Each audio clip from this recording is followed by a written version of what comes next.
Salut tout le monde! Donc aujourd'hui on se retrouve dans une vidéo, donc ce sera la deuxième vidéo de la série Avoir un chiot ou un chien. Cette série, comme je l'ai dit, c'est une série qui sera je pense très longue qui va durer dans le temps parce que je fais des vidéos de temps en temps. Ça fait je sais pas combien de temps que je fais la première vidéo, ça fait déjà plusieurs mois je pense. Donc voilà, je reviens enfin. Je suis revenue de vacances il y a une semaine, donc tout s'est très bien passé, Flèche a bien profité, c'était génial. Donc oui, j'ai pas fait de vlog, je l'ai déjà dit dans la dernière vidéo, donc ça vous êtes au courant. Voilà, donc on va commencer. Donc cette fois-ci, le thème de cette vidéo, donc pour avoir un chiot ou un chien, sera donc la dernière fois c'était déterminer la race du chien. Donc là ce sont des questions à se poser avant d'avoir le chien, avant d'aller le chercher, avant de l'adopter et de songer à l'adopter, parce qu'il n'y a pas que ça à penser mais il y a également ça. Voilà, toutes les questions à poser à vous et également votre entourage, vous comprendrez par la suite de la vidéo, dans la vidéo. Donc bien sûr tout ce que je vais dire s'adapte en fonction de la race du chien que vous avez choisi, parce qu'il y aura des chiens qui seront sociables, d'autres qui n'aimeront pas la solitude, etc. Vous allez comprendre dans la vidéo. Mais voilà, c'est une généralité en fait. Je vais dire c'est une généralité, c'est à vous d'adapter, de réfléchir en fonction de la race de chien que vous avez choisi.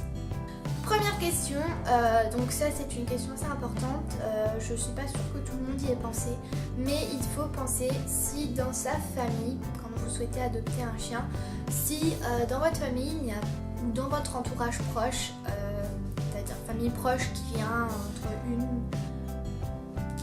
on va dire 2 et 4 fois par mois chez vous ou plus, et des amis c'est pareil, qui viennent vraiment régulièrement chez vous, s'ils ne sont pas allergiques aux poils de chien, parce que c'est vraiment mais ça va être assez compliqué, va falloir faire une grosse organisation. Donc si c'est vos enfants, ça va être compliqué, vraiment compliqué, va falloir réfléchir avec des allergologues, voir si on peut faire des désensibilisations, etc. Mais c'est un processus long qui marche pas toujours.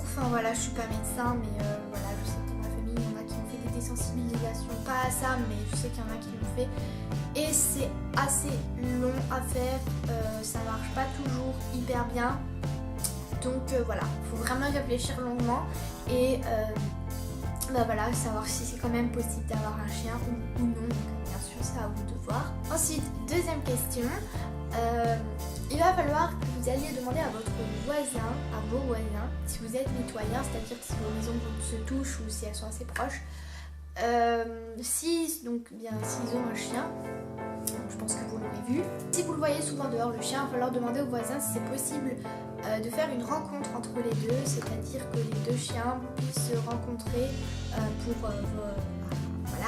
qu'ils fassent tout ce qu'ils ont à faire pour se connaître, et que après à travers le criage ils ne veuillent pas se bagarrer ou quoi que ce soit, en sachant qu'un chiot à la base c'est sociable. Quand vous allez le chercher, normalement il est sociable, vous verrez qu'il va faire la fête à tout le monde. Donc voilà, normalement un chiot c'est sociable, donc un chiot normalement si on fait une rencontre avec un chien qui est sympa, qui est sociable également, il n'y aura pas de soucis. Normalement ça va bien faire la rencontre en terrain neutre, bien sûr. Donc ça, je sais pas si je l'ai parlé, un endroit où vous pouvez lâcher les chiens.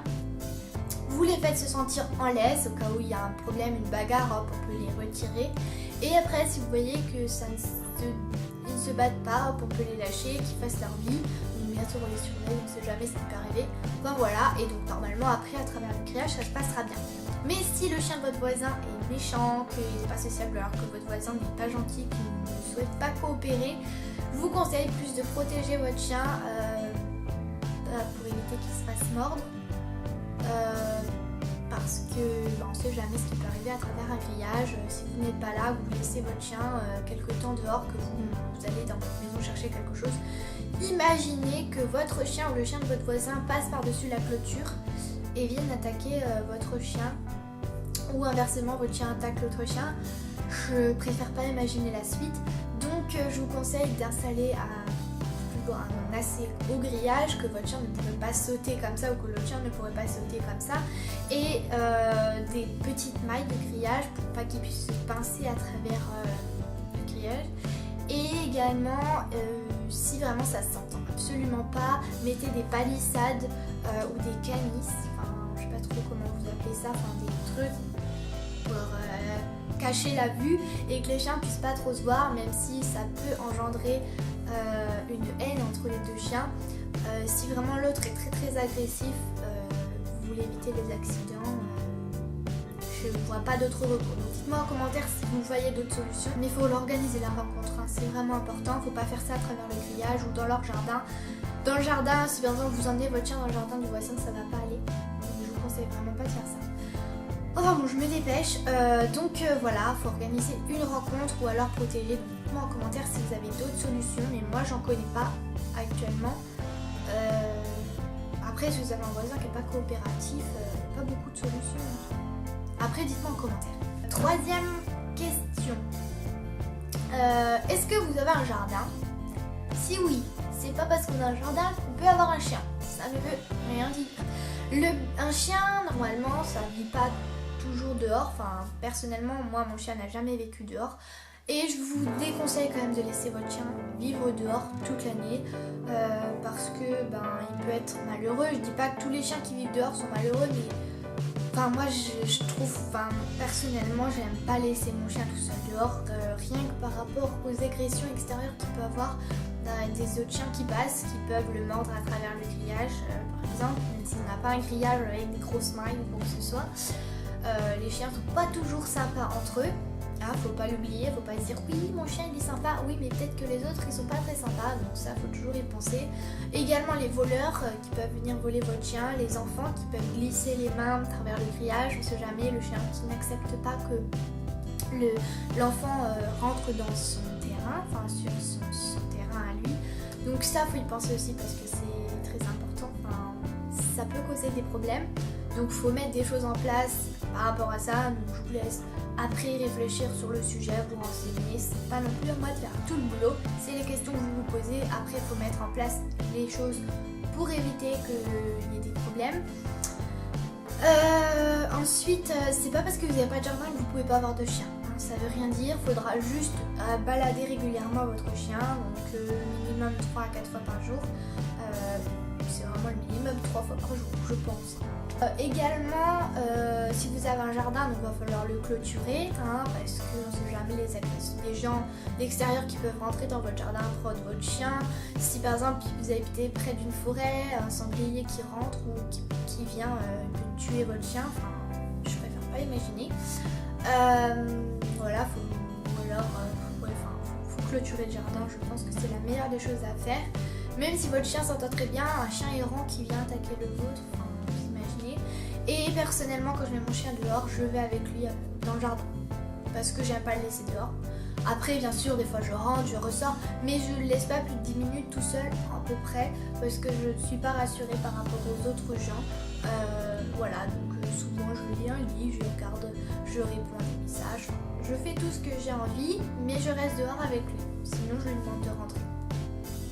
Et donc, même si vous avez un jardin, il faudra sortir votre chien, il faudra le promener. Ça, c'est une étape obligatoire. Quatrième question, est-ce qu'il y a un autre animal dans la maison? Donc si oui, il faudra organiser une rencontre. Si par exemple vous avez un autre chien, il faudra organiser une rencontre. Il faudra penser à la dominance que peut avoir l'autre chien sur le petit. Si c'est un chiot, que l'autre c'est un adulte, il faut faire attention qu'il n'y ait pas de bagarre entre les deux. Après ça, c'est à voir plus avec un éducateur canin, c'est pas moi qui vais m'en occuper. Également, faudra voir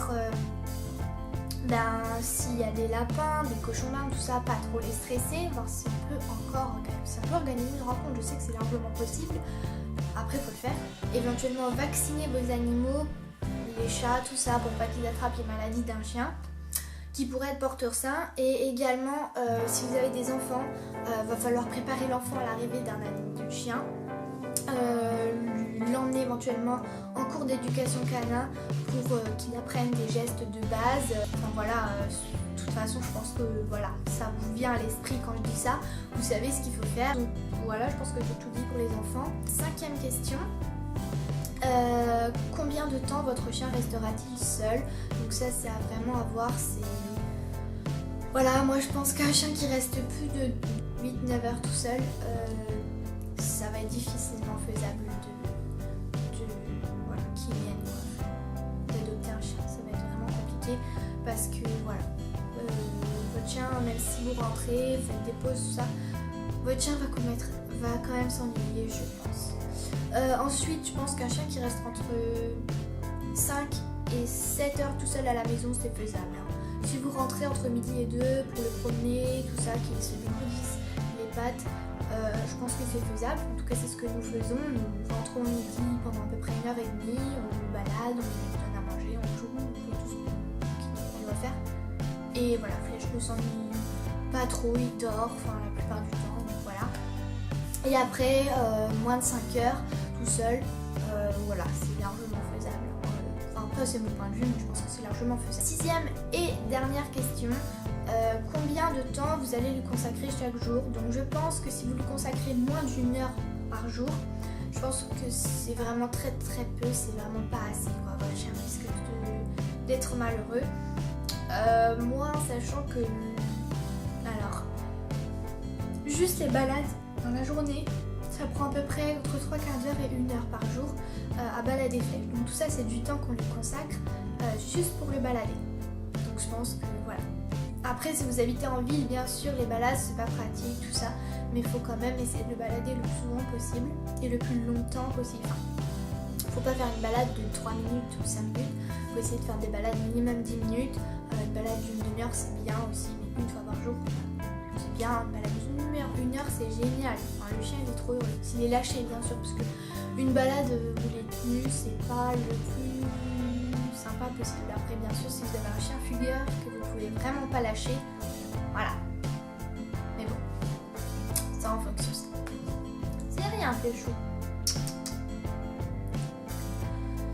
Ensuite, si vous lui consacrez entre 1 et 2 heures par jour, je pense que ça ira. Le chien sera quand même assez heureux.